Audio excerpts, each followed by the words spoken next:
रामरक्षास्तोत्र मंत्रस्य बुधकौशिक ऋषिः श्री सीतारामचंद्र देवता अनुष्टुप छंदः सीता शक्ति श्रीमान हनुमान कीलकम श्री रामचंद्र प्रीत्यर्थे राम रक्षा स्तोत्र जपे विनियोगः ध्यायेताजानुबाहुं धृतशरधनुषं बद्ध पद्मासनस्थं पीतं वासो वसानं नवकमल दलस्पर्धि नेत्रं प्रसन्नं वामाङ्कारूढ सीतामुखकमल विलल्लोचनं नीरदाभं नानालङ्कारदीप्तं दधतमुर् जटामण्डलं रामचन्द्रं चरितं रघुनाथस्य शतकोटिप्रविस्तरम् एकैकमक्षरं पुंसां महापातकनाशनम् ध्यात्वा नीलोत्पलश्यामं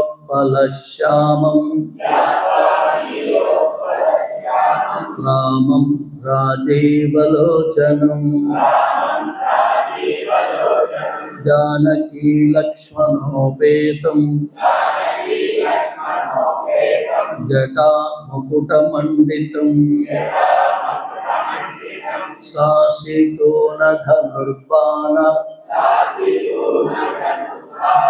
पानिं नक्तं चरान्तकं स्वलीलया जगत्रातुं आविर्भूतमजं विभुं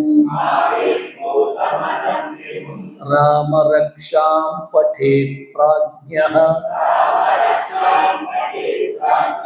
पापघ्नीं सर्वकामदां शिरो मे राघवपात् आलं दशरथात्मजः कौसल्येयो दृशोपात् विश्वामित्रः प्रियश्रुति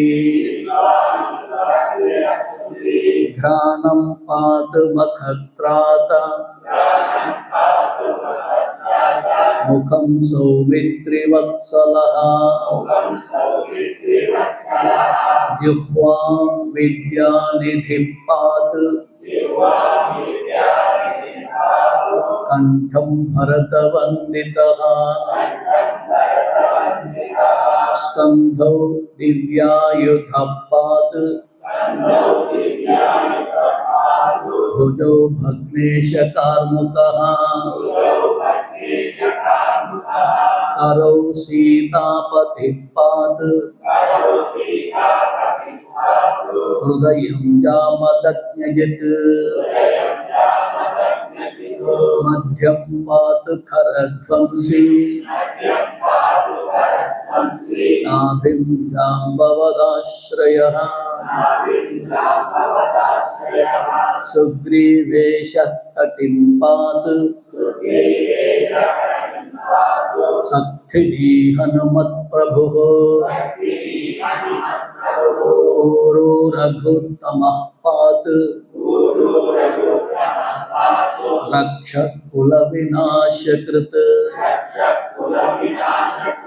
జానునే సేత కృత్పాత్ జంఘే దశముఖాంతకః పాదో విభీషణ శ్రీదః ఆతురామోఖిలం వపుః ఏతాం రామబలోపేతాం రక్షామ్యః సుకృతి పఠేత్ సచిరాయుః సుఖీ పుత్రీ విజయీ వినయీ భవేత్.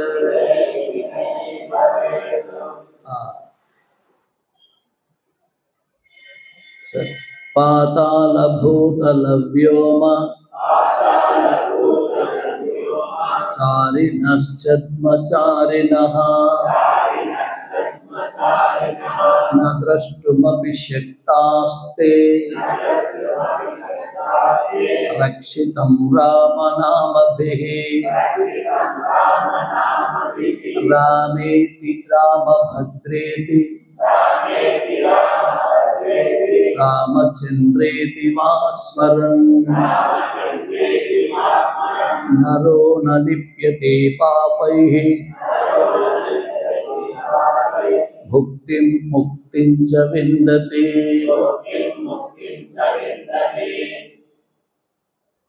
గత వారం ఎక్కడ వరకు చెప్పుకున్నాం?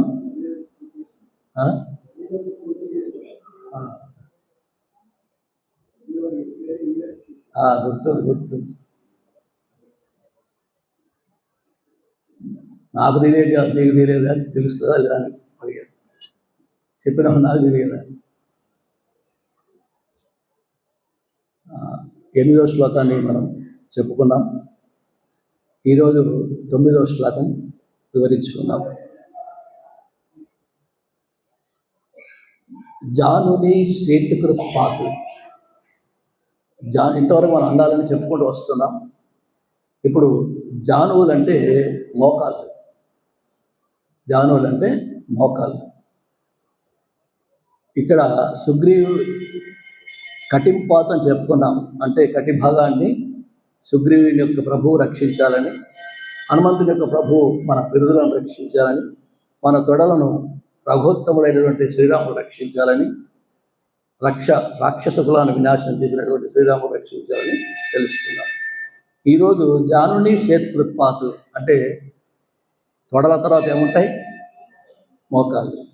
అంటే ఈ మోకాళ్ళు ఏవైతే ఉన్నాయో సేతువుని నిర్మించినటువంటి శ్రీరాముడు ఆ మోకాలను రక్షించుగాక. అంటే సీతమ్మ ఎక్కడుందో తెలిసింది అన్వేషణలో, లంకలో ఉందని తెలుసుకున్నారు. ఇప్పుడు లంకలో రావణాసురుడు ఉన్నటువంటి సీతమ్మను విడిపించుకొని రావాలి. అంటే రావణుతో యుద్ధం చేయాలి. రావణుడు యుద్ధం సంధి ఎంత కుదుర్చుకున్నా వాడు సంధికి ఒప్పుకోలేదు. కాబట్టి యుద్ధము తప్పనిసరైంది. యుద్ధము తప్పనిసరైనప్పుడు ఏం చేయాలి? లంకకు వెళ్ళి వాడిని వధించాలి. లంకకు వెళ్ళాలంటే మధ్యలో ఏముంది? సముద్రం ఉంది. మరి ఆ సముద్రాన్ని ఎలా దాటాలి? అంటే వారధిని నిర్మించాలి. వారధిని నిర్మించి రావణుతో యుద్ధం చేసి రావణుని సంహరించి సీతమ్మను తీసుకొని రావాలి. కాబట్టి ఏం చేయాలి? వారధిని నిర్మించాలి. కాబట్టి వీరిద్దరికి మధ్య సముద్రం ఉంది కాబట్టి అది దాటడానికి వారధిని నిర్మించాలి. కాబట్టి అట్టి సేతువును నిర్మించినటువంటి శ్రీరాముడు నా మోకాలను రక్షించుగాక. రామాయణ సీరియలే వస్తుంది. తర్వాత మోకాల తర్వాత ఏముంటాయి? పిక్కలు. అది పిక్కలు ఉంటాయి. పిక్కలు పడతాయి చూడండి, నిద్రలో పట్టుకుంటే పిక్కలు పట్టుకున్నాయి అంటారు. ఆ పిక్కలు అంటే జంఘే దశముఖాంతక అంటే రావణుని సంహరించినటువంటి వాడు శ్రీరాముడు నా పిక్కలను రక్షించుగాక. రాముడు సేతు నిర్మించిన తర్వాత తన సైన్యం అంతా వారధిని దాటారు. వారధి పైనుండి సముద్రాన్ని దాటి లంకకు చేరారు. లంకకు చేరిన తర్వాత ఏం చేశారు? యుద్ధాన్ని ప్రకటించారు. మళ్ళీ ఒక అవకాశం ఇచ్చారు అంగదుని పంపించి, ఇప్పటికైనా చెప్పు సీతమ్మను తిరిగి మాకు అప్పగించు, లేకపోతే యుద్ధం తప్పనిసరి చెప్తాడు. రావణుడు దాన్ని కూడా వినలేదు. వినక ఏం చేస్తాడంటే సరే అని తిరస్కరించిన తర్వాత అది అంగదుడు రామునికి చెప్పిన తర్వాత యుద్ధం తప్పనిసరి అయింది. కాబట్టి ఏం చేశాడు, లంక చేరి యుద్ధం చేసి రావణుని సంహరించాడు. అలాంటి రావణుని సంహరించిన ఆ రాముడు నా యొక్క పిక్కలను రక్షించుగాక అని చెప్తున్నాను. పాదౌ విభీషణ శ్రీద. ఇక ఏముంటాయి పిక్కల తర్వాత ఏముంటాయి? పాదాలు. ఆ రావణ్ణి సంహరించిన తర్వాత విభీషణుడిని లంకా రాజ్యానికి పట్టాభిషిక్తుని చేశాడు. అంతకుముందు విభీషణుడు యుద్ధ సమయంలో రావణ్ దగ్గరికి వస్తాడు, శరణు శరణు అని వేడుకుంటాడు. వచ్చినవాడు శత్రువు, ఎందుకంటే రావణ తమ్ముడు విభీషణుడు శత్రు సైన్యంలో శత్రువు యొక్క మోకంలో ఉన్నవాడే కాబట్టి వచ్చినవాడు శత్రువు. కాబట్టి ఏం చేయాలి? శరణు అన్న వాడిని తప్పకుండా రక్షించే భారం పరమాత్మదే. ఎవరన్నా శరణు పొందని వారిని రక్షించి తీరుతాడు. అలాగే శరణు పొందాడు కాబట్టి విభీషణుడిని తన యొక్క సైన్యంలో చేర్చుకున్నాడు. తనతో పాటు తాను అతన్ని. తర్వాత ఏమైందంటే యుద్ధం జరిగిన తర్వాత ఒక మాట చెప్తాడు, విభీషణ నీకు యుద్ధంలో రావణ్ణి సంహరించి నీకు ఈ లంకా రాజ్యాన్ని పట్టాభిషిక్తులు చేస్తాను, ఇది నీకు అప్పగిస్తానని చెప్పని మాటిస్తాడు. అదేవిధంగా ఇప్పుడు ఏం చేశాడు, రావణ్ణి సంహరించాడు కాబట్టి విభీషణుడిని పిలిచి పట్టాభిషేకం చేశాడు. తర్వాత అతని రాజ్యాన్ని అతనికి అప్పగించాడు. అలాంటి శ్రీరాముడు నా పాదాలను రక్షించగాక అని మనం కోరుకుంటున్నాం. నెక్స్ట్, పాతు రామో అఖిలం వపుః. మనకు తెలుసో తెలియకో దేహంలో అన్ని అంగాలను రక్షించమని ప్రవర్తించాం. తర్వాత శిరస్సు, నుదురు, కన్నులు, ముక్కు, నాలుక, నోరు, కంఠము, హృదయం, పొట్ట భాగం, నాభి ప్రదేశం, కటి భాగం, తొడలు, మోకాళ్ళు, పిక్కలు, పాదాలు అన్నీ కోరుకున్నాం. ఇంకేమైనా ఉన్నాయా? ఇంకేమన్నా అంగాలు? ఏమీ లేవు. అయితే ఇందులో ఏంటంటే ఎన్ని అంగాలను మనం రక్షించమని ప్రార్థించాం, కానీ అజ్ఞానంలో కొన్ని కోరినమో లేదు. ఎందుకంటే దానికి ఇవే ఉన్నాయని కూడా మనం అనుకున్నాం, కానీ ఇంకెన్నో ఉన్నాయి. అవన్నీ మనం కోరలేదు. కాబట్టి ఇప్పుడు ఏమంటున్నారు తెలుసా, బుధకౌశిక ఋషి ఏమంటున్నారు తెలుసా, రామచంద్ర ప్రభు పాతు రామో అఖిలం, నా దేహానంతా రక్షించుగాక. ఇది తెలుసో తెలియకో ఏవో అంగాలని కోరుకున్నాను, 20 అంగాలు కోరుకున్నాను, కానీ ఇంకేమైనా ఉండవచ్చు. ఆ అజ్ఞానం కాబట్టి తెలుసో తెలియకో కోరుకున్నాను, కానీ నాకు మొత్తం నా దేహాన్నే నువ్వు రక్షించుగాక అని కోరుకుంటున్నాడు. ఇంతటితో ఈ యొక్క రామరక్షా స్తోత్రము పూర్తయింది. ఈ 5:30 శ్లోకాలు మనం చదివితే శ్రీరాముడు మనం రక్షిస్తాడు. ఇది అసలైన రక్షా స్తోత్రం. ఎక్కడి నుండి? శిరోమే రాఘవ పాత నుండి తర్వాత పాతు రామో అఖిలం వపుః, అక్కడి వరకు ఈ 5:30 శ్లోకాలు అసలైన రక్షా స్తోత్రం. ఈ శ్లోకాలతో రామరక్షా స్తోత్రం ముగిసింది. ఇవే ఇందులోని ముఖ్యమైన శ్లోకాలు. వీటిని అందరూ జ్ఞాపకం చేసి ప్రతిరోజు చదవాలి. కేవలం 5:30 శ్లోకాలు చదవలేదా? ఇవన్నీ 5:30 శ్లోకాలు చదువుతారు లేదా? కేవలం 5:30 శ్లోకాలు ఎంత, ఒక నిమిషంలో అయిపోతాయి. ఈ 5:30 శ్లోకాలు అందరు జ్ఞాపకం చేసి ప్రతిరోజు చదవండి. రామానుగ్రహం కలుగుతుంది. నీ దేహం ఆరోగ్యంగా, ఆనందంగా, సుఖంగా ఉంటుంది. ఏ నర్సింగ్ హోమ్ కానీ ఏ డాక్టర్ కానీ అవసరం లేదు. ఈ 5:30 శ్లోకాలు నిత్యం పారాయణ చేస్తే, మీ పిల్లల చేత కూడా ఈ 5:30 శ్లోకాలు జ్ఞాపకం చేయించండి, రోజు చదివించండి. అలా చదవడం వల్ల మీరు, మీ కుటుంబ సభ్యులు అందరూ ఆనందంగా, ఆరోగ్యంగా ఉంటారు. ఎందుకంటే చెప్పింది ఎవరు? బుధకౌశిక ఋషి చెప్తున్నాడు కాబట్టి, గురువు చెప్తున్నాడు కాబట్టి దాన్ని మనం ఆచరణలో పెట్టాలి. అలాంటి స్తోత్రం ఇది. కాబట్టి ఇక 10 నుండి 14 శ్లోకాల వరకు ఏమంటారంటే వీటిని ఫలశ్రుతి, అంటే రామరక్షా స్తోత్రం చదవడం వల్ల కలిగే ఫలితం ఏంటో ఈ 4 శ్లోకాల్లో మనకు తెలియజేస్తున్నారు. 10 నుండి 14 వరకు ఈ శ్లోకాలు ఫలశ్రుతులు చెప్పబడుతున్నాయి. ఏతాం రామ బలోపేతాం రక్షాం యః సుకృతి పఠేత్. అంటే ఎవరైతే శ్రీరామ బలాన్వితమైనటువంటి సమన్వితమైనటువంటి ఈ రామరక్షా స్తోత్రాన్ని ఎవరు పఠిస్తారో వాడెవడు సుకృతి, వాడు పుణ్యాత్ముడు. రామరక్షా స్తోత్రాన్ని పఠించేవాడు పుణ్యాత్ముడు. ఎందుకంటే పుణ్యం ఉన్నవాడు చదువుతాడు, పుణ్యం లేని వాడు చదివే అవకాశం లేదు. పాపాత్ముడికి సాధ్యం కాదు. దీన్ని వైపైనా చూడడు, అది చేస్తున్నాడు చూస్తాను అంటాడు, కానీ దీని విషయం వాడికి తెలియదు. ఎందుకంటే ఇది ఏ మార్కెట్? ఇది జ్యువెలరీ మార్కెట్. చేపల మార్కెట్లో ఎంతోమంది ఉంటారు, కానీ జ్యువెలరీ మార్కెట్లో ధనమున్నోడే ఉంటాడు. అదేవిధంగా ఇక్కడ పుణ్యం ఉన్నవాడే ఈ స్తోత్రం చదువుతాడు, కానీ పుణ్యం లేని వానికి ఇది స్తోత్రం చదవడం కూడా వానికి సాధ్యం కాదు. కాబట్టి చదివిన వాడిని పుణ్యాత్ముడిగా సంబోధిస్తున్నాడు ఋషి. రక్షాం యః సుకృతి పఠేత్, ఎవరు పఠిస్తున్నారో వాడు పుణ్యాత్ముడు చెప్పబడుతున్నాడు. ఎందుకంటే ఎంతో పుణ్యం ఉంటే కానీ మనం ఇప్పుడు ఈ స్తోత్రాన్ని మనం చదువుతున్నాం. గతంలో ఏ పుణ్యం చేసుకున్నామో ఇప్పుడు ఈ స్తోత్రాన్ని పఠించడానికి ఇక్కడ కూర్చున్నాం. ఈ సమయంలో ఎంతమంది కష్టపడుతున్నారు చూడండి, ఎంతమంది చావు బ్రతుకుల మధ్య ఉన్నారు, ఎంతమంది ప్రాణాలతో కొట్టుమిట్టాడుతున్నారు, ఎంతమంది ప్రమాదాలు జరిగి హాస్పిటల్లో మురుగుతున్నారు, ఎంతమంది డయాలిసిస్ కలిగి బాధపడుతున్నారు, ఎంతోమంది ఎన్నో విధాలుగా ఎన్నో విధాలుగా బాధపడుతున్నారు. ఈ సమయంలో మనం ఇక్కడ కూర్చుండి రామరక్షా స్తోత్రాన్ని పఠిస్తున్నామంటే గత జన్మలో ఏదో పుణ్యం ఉంది కాబట్టి ఆ పుణ్యమే ఇక్కడ తీసుకొని వచ్చింది, లేకపోతే ఇక్కడికి వచ్చే అవకాశం లేదు. కాబట్టి పూర్వజన్మ పుణ్యం ఉంటేనే ఇటువంటి సుకృతి, అలాంటి వాడు సుకృతి అని చెప్పబడుతున్నాడు. కాబట్టి ఈ విధంగా ఈ రామరక్షా స్తోత్రాన్ని చదివేవాడు పుణ్యాత్ముడు. పుణ్యం ఉంటే ఏమొస్తుంది? మరి మనకు పుణ్యం వచ్చింది, పుణ్యంతో ఏమొస్తుంది? పుణ్యం చేస్తున్నాం, పాపం చేస్తున్నాం. పుణ్యం చేస్తే ఏమొస్తుంది? పాపం చేస్తే ఏమొస్తుంది? పుణ్యం చేస్తే సుఖం వస్తుంది, పాపం చేస్తే దుఃఖం వస్తుంది.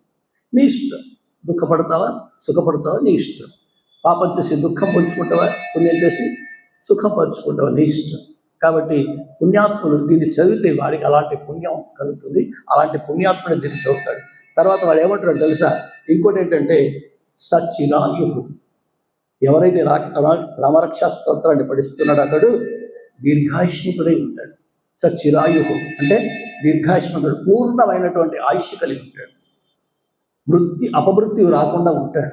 అపమృత్యు అంటే ఏం తెలుసా? ఏంటిది అపమృత్యు అంటే? ఇప్పుడు మృత్యుంజయ మహామంత్రం చదువుతున్నాం. ఏంటిది అపమృత్యు అంటే? మృత్యు రాకుండా మృత్యు కబలించుకొని పోతుంది, ఎందుకంటే చేసిన పాపం. ఇప్పుడు యాక్సిడెంటే చచ్చిపోతాడు, ఉరి వేసుకొని చనిపోతారు, కాలబెట్టుకొని చనిపోతారు, నీళ్ళల్లో దుమికి చనిపోతారు. ఈ విధంగా బలవన్మరణాలు జరుగుతుంటాయి. ఎందుకు? చేసిన పాపం ఆ విధంగా వారిని పీడిస్తుంది. పుణ్యం చేస్తే ఇలాంటి ఆ ప్రమాదాలు కానీ, అనారోగ్యాలు కానీ, ఇటువంటి ఉరి వేసుకోవడం కానీ, ఇలాంటి ప్రమాదాలు జరగకుండా ఉంటాయి. కాబట్టి ఎవరైతే ఈ విధంగా ఈ రామరక్షా స్తోత్రం చదువుతున్నాడో పూర్ణ ఆయుష్యుతుడై ఉంటాడు. అతనికి ఎలాంటి అపమృత్యు దోషం ఉండదు. నెక్స్ట్ సుఖీ పుత్రి. అతడు భార్య బిడ్డలతో పిల్లలతో, అంటే పుత్రులు పౌత్రులు మనవలు మనవరాళ్ళు కొడుకులు కోడళ్ళు బిడ్డలు అల్లలు అందరితో కలిసి సుఖంగా ఉంటాడు. అమెరికాలో ఉంటే కాదు, ఇక్కడ ఉంటాడు. డబ్బులు ఉంటే అమెరికా పంపిస్తారు, వాడు అక్కడ సుఖపడతాడు, వీడు ఇక్కడ కష్టపడతాడు. ఉంటారు ఇద్దరు భార్య భర్తలు ఇక్కడ. వీళ్ళు మావిడే అమెరికాలో ఉన్నాడు, అక్కడ ఉన్నాడు. వీనికి రోగం వస్తే ఎవరు చూడాలి? వీనికి నొప్పి వస్తే ఎవరు చూడాలి? రాత్రి విపరీతం తలనొప్పి వచ్చిందనుకోండి, లేకుంటే మనకు పొట్ట నొప్పి కడుపు నొప్పి లేచిందనుకోండి, ఒక ట్యాబ్లెట్ కావాలి, ఎవరు తెచ్చేయాలి? ఎక్కడికి పోవాలి? ఆ రాత్రి ఎక్కడ పోతావు? ముసలోడివి, నీతో ఏది కాదు. ఇప్పుడు ఏం చేస్తావు? వాళ్ళు అక్కడ ఉంటే నీకేమైనా సుఖం ఉందని చెప్పు. పిల్లలని ఇప్పుడు బిడ్డలు భార్య బిడ్డలు అందరి దగ్గర ఉంటే మనవలు మనవరాలు హాయిగా ముద్దాడుతో దగ్గర ఉంటారు. ఇప్పుడు అక్కడ ఉంటే అది ఆన్లైన్ ఇంతే బతుకు. నీకు సుఖం ఎక్కడ? వాడు అక్కడ సుఖపడతాడు, ఇక్కడ కష్టపడతాడు. ఏం లాభం అయింది? నలుగురు ఉంటే ఇద్దరు ఒక్కరిని పంపించి ముగ్గురు ఉంచుకుంటే కాదు.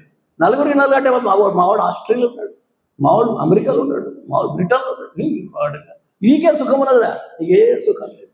కానీ అందరు ఇక్కడ ఉండి సుఖపడతారు, అందరితో కలిసి జీవిస్తారు, అందరూ సుఖంగా ఉంటారు. కాబట్టి సచిరాయు దీర్ఘాశ్వంతుడే ఉండి సుఖీపుత్రి భార్య బిడ్డలతో మనవరాలతో సుఖంగా ఈ లోకంలో జీవిస్తాడు. తర్వాత విజయీ వినయీ భవేత్, ఎంత శ్రద్ధ చెప్తున్నట్టు చూడండి. అంటే తాను చేసే విజయీ అంటే తాను చేసే ప్రతి పనిలో విజయం కలుగుతుంది. రామరక్షా స్తోత్రాన్ని పఠించి నువ్వు ఏ పనన్నా చెయ్యి, దాంట్లో నీకు విజయం లభిస్తుంది తప్ప అపజయం నీకు కలగదు. తర్వాత అపజయమైనటువంటి శ్రీరామచంద్రుడు మనకంతా విజయాన్నే ప్రసాదిస్తాడు. ఎందుకంటే ఆయనకు అపజయం ఉందా?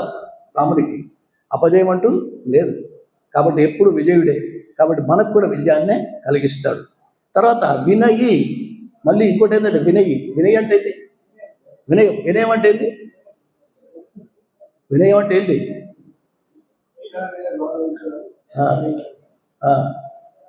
వినయం విద్య దదాతి వినయం. విద్యను ఏమిస్తుంది? సంస్కారం ఇస్తుంది. సంస్కారం లేని విద్యలు అవసరం లేదు, విద్య సంస్కారం ఇవ్వాలి. ఇప్పుడు చదివిన కొద్ది సంస్కారం తగ్గిపోతుంది, అని పెరగడం లేదు. చదువుకుంటున్నారు కదా, చదువుకుంటున్నారు. ఏం చేస్తాం? ఎవడు ఏం చదువుకుంటున్నాడు? కొంటుడు కానీ కంటుండు లేదు. కాబట్టి విజయీ వినయి అంటే వినయవంతుడై వినయశీరుడై సుఖాలను పొందుతాడు. ఎవరితో ఏ విధంగా ఉండాలో, ఎవరితో ఏ విధంగా ప్రవర్తించాలో అలా ప్రవర్తించడమే వినయం. అర్థమైంది? ఎందుకంటే శ్రీరాముడు వినయశీలుడు. వినయం అంటే సంస్కారం. కాబట్టి తల్లిదండ్రులను ఏ విధంగా గౌరవించాలి, గురువులను ఏ విధంగా ఆరాధించాలి, పెద్దలను ప్రాజ్ఞులను ఏ విధంగా వాళ్ళతో ప్రవర్తించాలి అనే చెప్పేదే వినయం. ఇది వినయం కావాలి. సంస్కారం ఉంది, సంస్కారం ఇవ్వాలి. పిల్లలకు సంపదలు కాదు ఇచ్చేది, ఏమివ్వాలి? సంస్కారం ఇవ్వాలి. సంపదలు ఇస్తే కొన్ని రోజులు సుఖపడతాడు, కానీ సంపదలు ఇస్తే కొన్ని రోజులు సుఖపడతాడు, సంస్కారం ఇస్తే జీవితాంతం సుఖపడతాడు. కాబట్టి సంస్కారాన్ని అందించాలి. ఎందుకంటే ప్రజలను తన కన్నబిడ్డలుగా పరిపాలించాడు రాముడు. అది సంస్కారం అంటే. ఎందుకంటే ఇది రాముడికి వెన్నతో పెట్టిన విద్య. ఈ వినయం కలిగిన వారిని అందరూ ఆశీర్వదిస్తారు. ఇప్పుడు వినయంతో నువ్వు ఉన్నావు అనుకో, అందరూ నిన్ను ఆశీర్వదిస్తారు. పెద్దలను గౌరవించావు, గురువులను గౌరవించావు, తల్లిదండ్రులను గౌరవించావు, వీళ్ళందరూ నీకేం చేస్తారు? సుఖంగా ఉండమని ఆశీర్వదిస్తారు. దీనివల్ల నీకు సుఖమా, నష్టమా, లాభమా? అలాంటి వినయం కావాలి. ఎందుకంటే రాముడు పూర్వభాష్యం. ఎందుకంటే చెప్తారు, శత్రువైనా పర్వాలేదు, ముందు తానే పలకరిస్తాడు. వాడు శత్రువైనా కానీ ముందు తాను పలకరిస్తాడు. మనం పలకరిస్తామా? వాడు మాట్లాడదు, నేను మాట్లాడతాను. వాడికి అంత గౌరవం ఉంటే నాకెంత ఉండాలి? ఇది మన యొక్క తత్వం. కానీ రాముడు అలాంటి వాడు కాదు. శత్రువైనా కానీ ముందుగా ఎదురు పడితే తానే ముందు పలకరిస్తాడు. దీనివల్ల శత్రువు మిత్రుడు కూడా అవుతాడు. నువ్వు పలకరించావు శత్రువు, ఏమండి బాగున్నారండి అన్నావు అనుకో, వాడు కూడా బాగున్నామండి అని శత్రుత్వం నుండి మిత్రుత్వం కూడా మారుతుంది. అలాంటి భావన మనకు ఏర్పడుతుంది. తర్వాత మీకు ఆయన వినయం గురించి చెప్పాలంటే 14 ఏళ్ళు వనవాసానికి వెళ్ళాడు. వెళ్ళి తిరిగి అయోధ్యకు వచ్చాడు. వచ్చిన తర్వాత ఎవరిని పలకరించాలి అంటే తన 14 ఏళ్ళ వనవాసానికి కారణమైన కైకేయిని ముందుగా వెళ్ళి అమ్మ బాగున్నావా అని పలకరిస్తాడు. మనం పలకరిస్తామా? దానికి ఉండాలట ఇన్ని రోజులైంది నన్ను పంపించి దాన్ని మొహపడతాడు. ఇక్కడ రాముడే చేసాడు. వెళ్ళి అమ్మ తల్లి కౌశల్య దగ్గరికి వెళ్ళలే, కైకేయి దగ్గరికి వెళ్ళి అమ్మ బాగున్నావా అని పలకరించాడు. ఆమెకు పాద నమస్కారం చేశాడు. ఇది వినయం. దీన్ని అంటారు వినయం. ఇలాంటి వినయం కూడా లభిస్తుంది ఎప్పుడు? రామరక్షా స్తోత్రాన్ని పఠించిన వారికి సచిరాయు సుఖీ పుత్రి విజయి వినయి భవేత్, ఇవన్నీ కలుగుతాయని చెప్తున్నాడు. కాబట్టి వినయవంతుడ రాముడి స్తోత్రాన్ని పఠించిన వారికి వినయం కూడా లభిస్తుందని బుధకోశ ఋషి చెప్తున్నాడు. అన్ని చెప్తున్నాడు అన్నమాట.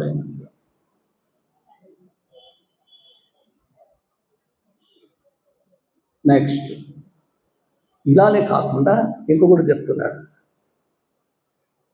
పాతాళ భూతల వ్యోమ చారిణ జన్మచారిణ. అంటే ఈ రామరక్షా స్తోత్రాన్ని ఎవరైతే పఠిస్తారో ఈ భూలోకంలోనే వాళ్ళు కాదు, పాతాళలోకంలో ఉంటారు కొద్దిమంది, తర్వాత ఆకాశంలో విహరిస్తుంటారు, తర్వాత భూతలంలో అంటే భూమిపైన మనం ఈ యొక్క భూమి ఆకాశ పాతంలో సంచరించేవారు ఎవరైనప్పటికీ, భూమిపైన జన్మించిన వారు కానీ, ఆకాశంలో విహరిస్తున్నటువంటి కానీ, పాతాళంలో ఉన్నటువంటి వారు ఎవరైనప్పటికీ చారిణ అంటే కపటులు, మిథ్యాచారులు ఉంటారు కొద్దిమంది. పైకి ఒక రకంగా ఉంటారు, లోన ఒక రకంగా ఉంటారు. వీరిని మాయావులు అంటారు. అంటే వీరు చెప్పేదానికి వీరు చేసేదానికి పొంతన ఉండదు. మనసులో ఒకటి ఉంటుంది, చెప్పేది ఒకటి చెప్తారు, చేసేది ఒకటి చేస్తారు. ఇవి చాలామందికి ఎంతో వెన్నతో పెట్టిన విద్య, మనందరికీ వెన్నతో పెట్టిన విద్య. గురువు గురించి ఒక విధంగా చెప్తారు, ఒక విధంగా చూస్తారు, ఒక విధంగా ప్రవర్తిస్తారు. ఇది కాదు కావాల్సింది. ఏది చెప్పినా ఒకే రకంగా ఉండాలి. మనసు ఆలోచించేది ఒకటే ఉండాలి, చెప్పేది ఒకటే ఉండాలి, చేసేది ఒకటే ఉండాలి. అలా కాకుండా ఆయన చేసేవారంతా మిథ్యాచారుడు అంటారు. కొంగ జపం చేస్తుందట, చేపలన్నీ అనుకున్నాయట ఇది మనం తినడానికి వచ్చింది కానీ ఇది జపం చేసుకుంటుంది, ఒంటి కాలం మీద జపం చేస్తుంది. జపం చేస్తుందని చెప్పి సాధువు అయిపోయిందని చెప్పి కొంగలు చేపలన్నీ అక్కడికి పోతాయి అని అనుకుంటుంది, దాన్ని ఆహారంగా స్వీకరిస్తుంది. దీన్ని కూడా కొంగ జపం. వీళ్ళు కూడా అలాగే ఉంటారు, కొంగలాగా ఎంతో గొప్పగా కనిపిస్తారు కానీ చేసేవన్నీ దుర్మార్గాలు చేస్తారు. ఇలాంటి దుర్మార్గులు వాళ్ళ దృష్టి మన మీద పడిందనుకో, మనకు ఎంతో అనారోగ్యం కానీ, ఎన్నో అపవాదులు కానీ, ఎన్నో నిందలు కానీ మనకు కలుగుతాయి. అయితే ఇప్పుడు ఏం చేయాలి? వీళ్ళందరూ ఎలాంటి వారైనా వీళ్ళందరూ ఇంతవరకు చెప్పాడు కదా, భూతలములోగా, తర్వాత పాతాళములో, తర్వాత ఆకాశంలో విహరించే వాళ్ళు ఎంతమంది కపటాచారులు ఉన్నా కానీ నద్రష్టుమపి శక్తాస్తే రక్షితం రామనామభిహి. రామనామం అంటే ఈ స్తోత్రం చేసిన వారికి వారందరి చేత వారి దృష్టి మన మీద పడకుండా మనం రక్షిస్తూ ఉంటాడు రాముడు. నద్రష్టుమపి శక్తాస్తే అంటే రామునిచే రక్షింపబడిన వారిని ఈ కపటులు కన్నెత్తి కూడా చూడలేదు. నరదృష్టి కలగదు. రామరక్షా స్తోత్రాలు ఎవరైతే చదువుతారో నరదృష్టి కలగదు. కాబట్టి ఏ దుష్టశక్తులు వారిని ఏమీ చేయలేవు. కొద్దిమంది ఉంటారు, అతన్ని తొక్కి తన పైకి రావాలని ప్రయత్నం చేస్తాడు. అలాంటి వాడు కూడా అలాంటి ప్రయత్నాలు కూడా ఇక్కడ ఫలించాయి. నేను గొప్ప కావాలంటే వాడు మునుగాలి. కాబట్టి అలాంటి వాడు కూడా ఇక్కడ, అలాంటి వారి యొక్క ప్రమాదాలు కూడా ఇక్కడ మంచి అని చెప్తున్నాడు. తర్వాత రామేతి రామభద్రేతి రామచంద్రేతి వాస్మరన్ అంటే ఎవరైతే నిరంతరం రామభద్ర రామచంద్ర అని నిరంతరం రామనామస్మరణ చేస్తారో నరో న లిప్యతే పాపై, అటువంటి వారికి ఎలాంటి పాపములు అంటారు. నా లిప్యతే పాపములు అంటవు. రామనామస్మరణ చే పాపములన్నీ పటాపంచలైపోతున్నాయి.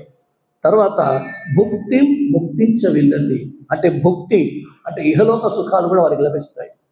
రామరక్షా స్తోత్రం పఠించిన వారికి ఇహలోక సుఖాలు కూడా లభిస్తాయి, సమస్తమైన భోగములు అనుభవిస్తాడు.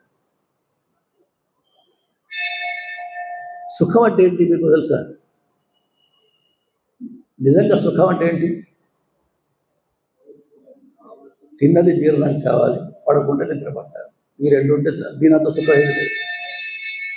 తిన్నది జీర్ణం కావాలి, పడుకుంటే ఇంతే సుఖం. ఈ సుఖం కంటే ఎవడేది వాంఛించాడు? ఇప్పుడు ఎంతమందికి తిన్నది అరుగుతున్నా చెప్పండి. బర్గర్లు, పిజ్జాలు, దమ్కా బిర్యానీలు ఇవన్నీ అరుగుతాయా? 3 రోజులకు అరుగుతాయి. అవి లోపలంతా కంపు పట్టి అప్పుడు 3 రోజులు బయటకు వస్తాయి. ఇవన్నీ తింటే మంచిగా జీర్ణం కావాలి, పడుకుంటే నిద్ర రావాలి. ఇదే సుఖం. నిజంగా చెప్తున్న సుఖం అంటే ఇదే. ఇది లేని వాళ్ళు ఎంతోమంది ఉన్నారు. ఇప్పుడు ఇది లేని వాళ్ళు ఎంతో, తింటే అరగది, అంటే నిద్ర ఎప్పుడు ఏదో కాల. కాబట్టి ఇవన్నీ పోతాయి. తిన్నరా హాయిగా తిన్నది జీర్ణం అవుతుంది, తర్వాత పడుకుంటే హాయిగా నిద్ర వస్తుంది. ఇంతకంటే సుఖం లేదు. అలాంటి సుఖాన్ని మనం పొందుతాం. ముక్తించ విందతి మరణించిన తర్వాత రాముల్లో ఐక్యమైపోతాం, ముక్తిని పొందుతాం. నిరంతరం రామనామస్మరణ చేసేవారికి రాముని కరుణించేవన్నీ మనకు లభిస్తాయి. అందుకోసమే రామదాసు అంటాడు తన కీర్తనలో, తక్కువే మనకు రాముడు ఒక్కడుండు వరకు. రాముడు మనకున్న తర్వాత మనకేం తక్కువ చెప్పు, మనకేం తక్కువ చెప్పు. పరమాత్మ మనవాడైతే ప్రపంచమే మనది. కాబట్టి భగవంతుని మనం పొందాలి. కాబట్టి గీతలు కూడా చెప్తాడు, అనన్యాశ్చింతయంతో మాం ఏ జనాః పర్యుపాసతే తేషాం నిత్యాభియుక్తానాం యోగక్షేమం వహామ్యహం. ఎవరైతే నిరంతరం నన్ను స్మరిస్తుంటారో వారి యోగక్షేమాలు నేను వహిస్తాను అర్జున అని పరమాత్మ చెప్పాడా లేదు. భక్తుడైన వానికి నశింపే ఉండదు. నువ్వు భక్తునిక మన గీతలో కూడా చెప్పాడు, నమే భక్త ప్రణశ్యతి, నా భక్తునికి నశింపు లేదు. నువ్వు నాకు భక్తుడవైతే చాలు, సమస్తము నేనే చూసుకుంటాను, సమస్తము నేనే చూసుకుంటాను. నువ్వు ఏది ఆలోచించే అవసరం లేదు, దేని గురించి నువ్వు ఆలోచించవలసి, దేని గురించి చింతించే అవసరం లేదు.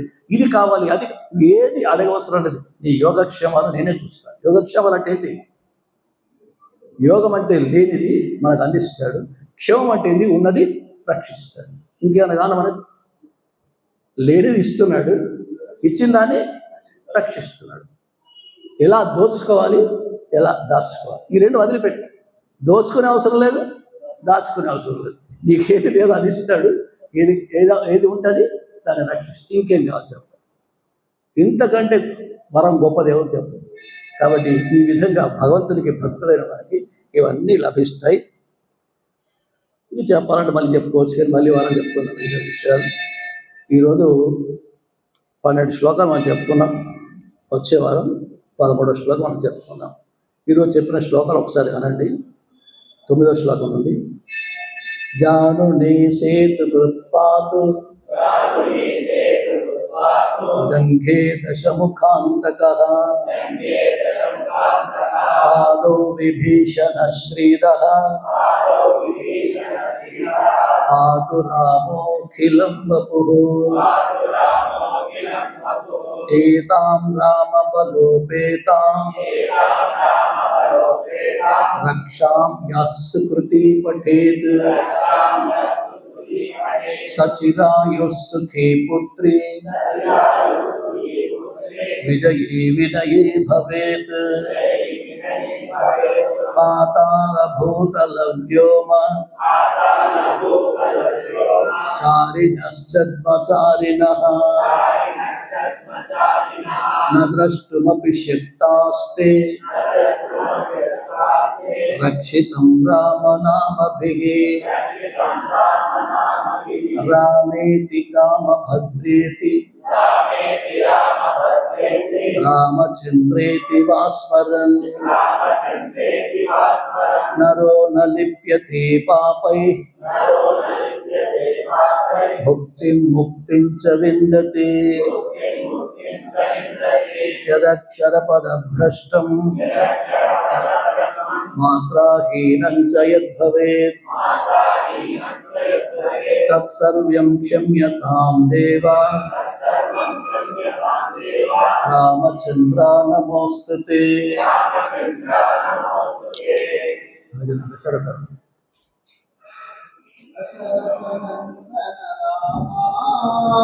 దశరథ నందన రామ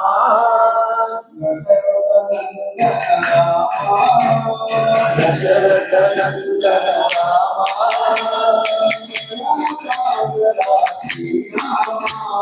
దయా సాగర శ్రీరామ దయా సాగర శ్రీరామ లక్ష్మణ సేవిత రామ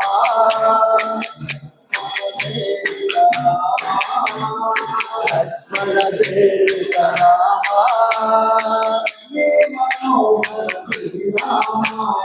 లక్ష్మీ మనోహర శ్రీరామ లక్ష్మీ మనోహర శ్రీరామ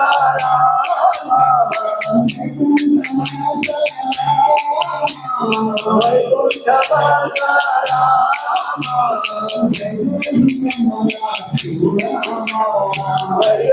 రమణ శ్రీరామ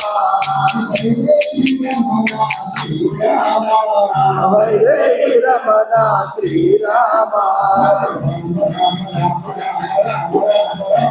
రామ రామ రామ రామ